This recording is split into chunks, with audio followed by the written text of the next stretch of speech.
Kia ora. My name is Nick Balme. I am a stone carver based in Wellington, New Zealand.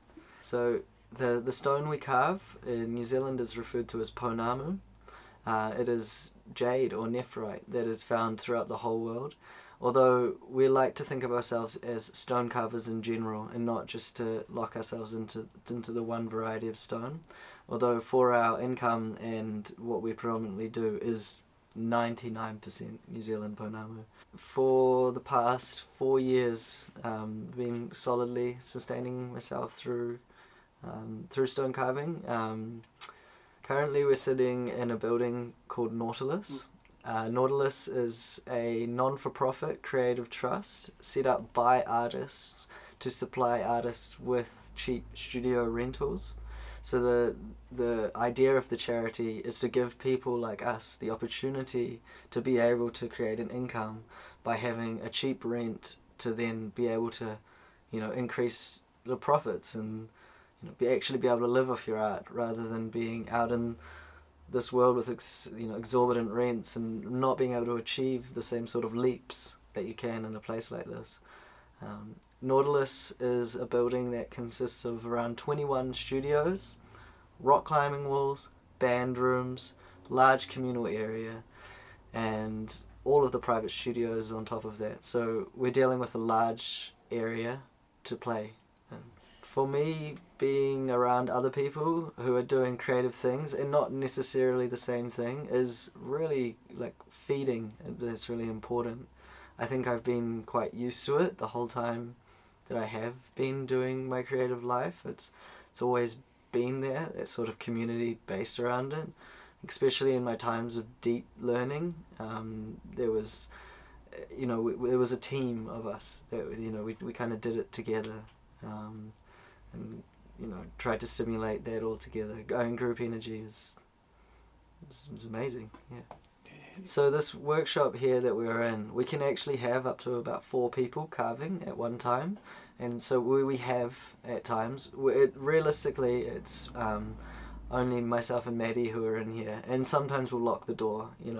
Lock the door and turn the loud tools on and ignore every door lock, or other times the doors are open and people are able to come in and we'll literally continue to work while people are coming in and out and doing their own thing, maybe using this space to relax and or whatever, or become part of it. And we're commonly having friends coming through and making this or that, or a pendant for a mum or for their friend.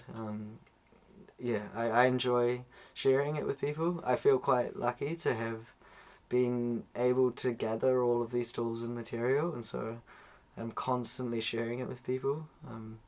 Something that I've really, even though it can be kind of destructive in a way to our own business in a way, in terms of, maybe it could be heavier on the tools or people could, carve this, in a way I allow for that because it feeds in so many other ways. I kind of ignore that point, and even though, maybe that tool will get an extra year if those people hadn't touched it, it's just having those people in and to share it with them is really cool.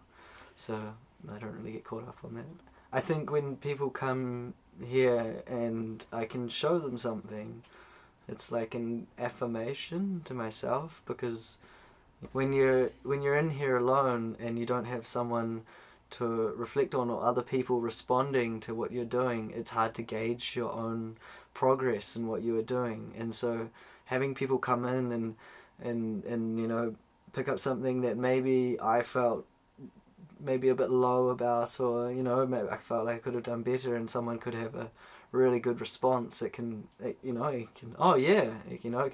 brings things back, or just reminds you that because we saturate ourselves in this environment, it can become really normalized, and in a way, living like this is not normal, but the fact is, I have normalized it for myself. And so it takes people coming in here to sometimes where I'm like, oh yeah, okay, I am doing alright. It's it's like the worst critic thing. We always judging and hammering yourself down, and sometimes, you know, you don't want to respond with your ego and be, oh, I'm this or that. It's more just like hearing like a genuine response about something rather than just your internal dialogue, like, you know, going backwards in thoughts. And I'm very much I have to set myself up, and I like to get everything sort of ready. I mean, in terms of like, you know, get the music ready, fill the water, you know, think about what I'm about to do, you know, and then sort of go and sit down. And it's normal to settle down into a big task.